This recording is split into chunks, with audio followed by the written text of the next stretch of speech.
নমস্কার, গৌরী আফটার 60 চ্যানেলে তোমাদের সকলকে স্বাগত। এটি হচ্ছে পুরীর ওমকারেশ্বর টেম্পল। এটি একটি শিবের মন্দির। তোমরা দেখতেই পেলে শিবের মন্দিরে ঢোকার আগেই শিবের বাহন নন্দীর একটি বিশালাকায় মূর্তি। এই সামনেই রয়েছে সেটি। এই হচ্ছে ওমকারেশ্বর টেম্পল। শ্রী শ্রী ওমকারেশ্বর টেম্পল এখানে লেখা রয়েছে। ওপরে রয়েছে একটি হনুমানজির মূর্তি। এই হচ্ছে তার প্রবেশ পথ।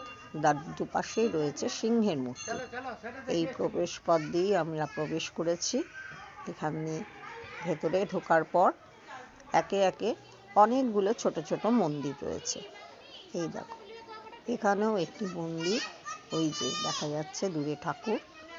আবার কিছুটা এগিয়ে গিয়ে এইভাবে এগিয়ে যাওয়ার পর দেখা গেছে খুব সুন্দর ভেতরের অংশটি, গাছের ছায়ায় কখনো ঢাকা। এপাশে সব মন্দিরের অংশ। ওই যে দূরে আবার একটি মন্দির দেখা যাচ্ছে। এইভাবে খুব ভালো। এখানেই রয়েছে কিন্তু 108 শিবলিঙ্গ। ওখানে আমি যাচ্ছি, তোমরা আমার সাথে থাকো, দেখতে থাকো। অপূর্ব সেখানে, এত সুন্দর যে কি বলবো। এই যে এটি একটি মন্দির। মন্দিরের চারিপাশ খুব রঙিন, খুব সুন্দর করে সাজানো। এই হচ্ছে ভেতরের পথটি। এখানে কিছু ছোটোখাটো দোকানে রয়েছে। এই যে পুরী সেই জগন্নাথ দেব দেখা গেল। যেতে যেতেই আবার এই যে এধারে আবার একটি মন্দির পড়ল।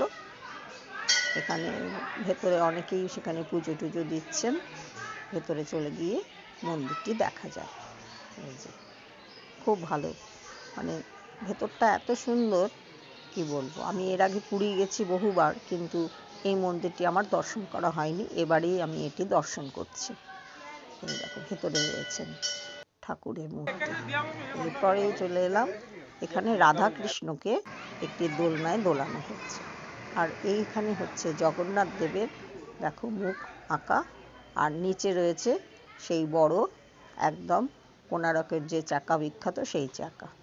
এটিকে না হাত দিয়ে ঘোরানো যায়, খুব ভারী। এই দেখো আমি হাত দিয়ে চেষ্টা করছি, কিন্তু আমার পক্ষে একাতে এটা ঘোরানো সম্ভব হচ্ছে না। এইভাবে দেখো, আর অন্য একটি ছেলে এসে এটিকে ঘুরিয়ে দিল।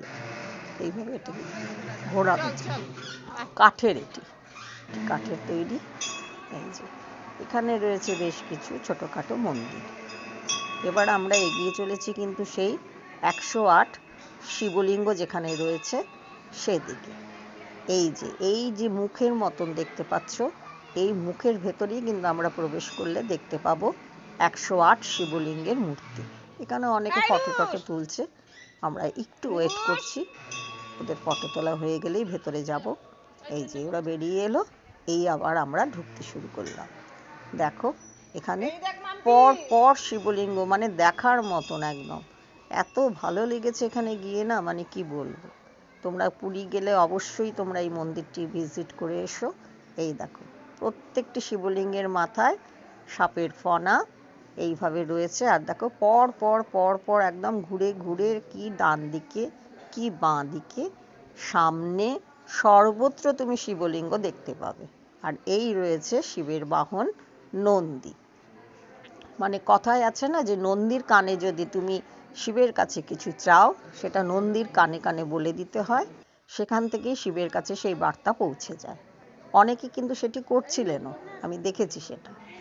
এই দেখো কত শিবমূর্তি, শিবলিঙ্গে এখানে একদম প্রচুর রয়েছে। এই যে একদম 108টি এখানে শিবলিঙ্গ রয়েছে। সবাই ঘুরে ঘুরে দেখছে, প্রণাম করছে। এইভাবে সবাই এটিকে দর্শন করে যাচ্ছে। এই দেখো একদম সারি দেওয়া শিবলিঙ্গ। এই দেখো খুব সুন্দর, এত অপূর্ব লেগেছে না এখানটা, মানে কি বলবো। আমি এর আগে কখনো দেখিনি এরকম, এখানেই দেখছি, খুব ভালো লেগেছে যার জন্য। এই দেখো উনি নন্দীর কানে কানে ওনার বার্তা পৌঁছে দিতে চাইছেন শিবের কাছে। এই দেখো আমি একটু ঘুরে ঘুরে ভিডিও করলাম। পরপর দেখো কি দারুণ লাগছে শিবলিঙ্গ। ভীষণ সুন্দর জায়গাটি, তোমরা ঘুরে আসতে পারো। এটি টোটো নিয়ে চলে যাওয়া যায়, যেতে কোনো অসুবিধে হয় না। টোটোটা শুধু ভাড়া করে নিতে হয়, ওখানে দাঁড় করিয়ে রেখে এটা ঘুরে আবার তোমরা টোটোতে ফেরত আসতে পারো, কোনো অসুবিধে নেই তার জন্য। এই দেখো দূর থেকে আমি দেখাচ্ছি তোমাদের, এবারে দেখো কি অপূর্ব লাগছে।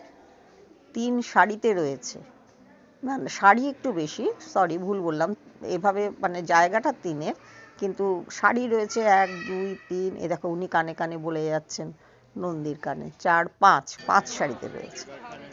আবার ফিরে এলাম সেই রাধাকৃষ্ণের মূর্তির কাছে, হয়ে বাইরে বেরিয়েই রয়েছে বিশাল আকার শিবের মূর্তি।